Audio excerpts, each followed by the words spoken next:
Perkenalkan, nama saya Yofedi Noviadi dari Presiden BPNI. Saya mungkin tidak akan menyampaikan pertanyaan, karena kebetulan tadi saya juga tidak mau bertanya, tapi karena dikasih kesempatan, saya kira saya hanya ingin menyampaikan beberapa pernyataan saja. Terkait dengan beberapa kasus, saya kira baik GKI Yasmin, Ahmadiyah, dan segala macamnya, saya kira banyak contoh-contoh nyata yang sebenarnya masih mengusik kita sebagai sebuah bangsa. Bahkan secara legalitas formal, kalau kita cek semua KTP kita di Indonesia, ternyata peninjauan tahap dari pasal 29 ayat 1 itu belum bisa kita laksanakan secara benar. Kenapa?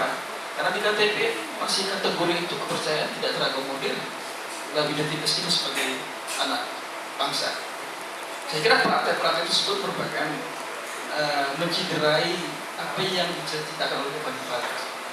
Secara tidak langsung, kalau kita bisa menarik kesimpulan secara berani bahwa negara dalam hal ini pemerintah sebagai personifikasi negara turut serta merusak seni-seni kebangsaan kita.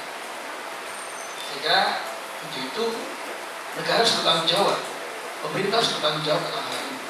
Karena kalau ini dibiarkan ke depan, maka bisa dipastikan bahwa pada titik-titik tertentu akan terjadi persoalan kebangsaan, apakah perpecahan dan segala macam. Karena seperti kita ketahui bersama bahwa kemerdekaan ini kan Republik Indonesia ini landasnya adalah persatuan nasional, nasionalisme.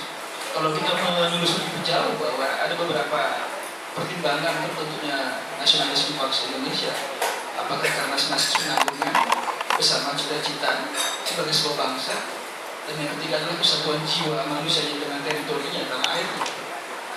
Pertanyaan yang gampang untuk kita uji materi sebenarnya dalam praktik ketenagaan kita, bahwa kalau kita bicara soal relasi negara dan agama, apakah pembangunan kerukunan beragama khususnya dalam hal menjalankan ibadah di Republik Indonesia sudah mencerminkan rasa nasionalisme umat?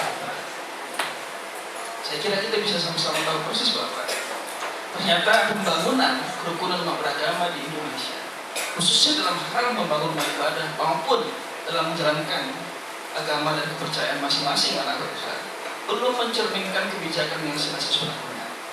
Itu kesimpulan yang bisa saya sampaikan. Sehingga kalau ini dipertahankan dan tidak akan diperbaiki, bisa dipastikan bahwa Indonesia tidak akan lama lagi. Saya kira ini pernyataan singkat saya, kurang lebihnya mohon maaf. Wassalamualaikum warahmatullahi wabarakatuh.